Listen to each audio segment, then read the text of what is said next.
అంతే అన్న, కరెక్ట్ అన్న.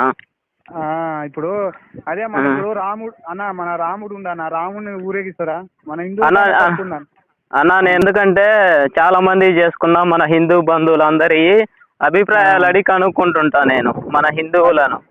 నేను నా సొంతంగా నేను అభిప్రాయం తీసుకోకుండా నేను కూడా హిందూ జర్నలిస్ట్ను. అదే అన్న, ఇప్పుడు మన దేవుణ్ణి ఇప్పుడు రాములు వారు అయ్యో దేవుళ్ళు ఊరేగిస్తారన్న? ముస్లిం వాళ్ళు లేరు, మన హిందువులే ఉండ్రు చుట్టూ. ఆ తన్నేటప్పుడు మన హిందువులు ఎందుకు అడగలేదు? ఏమన్నా కారణం ఉందా? ఏదన్నా దాంట్లో లొసుకులు ఉంటాయా? లేకపోతే పండగ చేస్తేనే మన భోగ భాగ్యాలు అన్ని కలుగుతాయన్న. శవాల పండగ చేస్తే మనకు భోగభాగ్యాలు కలుగుతాయా? అట్లా కాదన్న, రాముల పండగ అన్న నేను అనేది. రాముడు మన మన మన హిందూ పండగ చేస్తే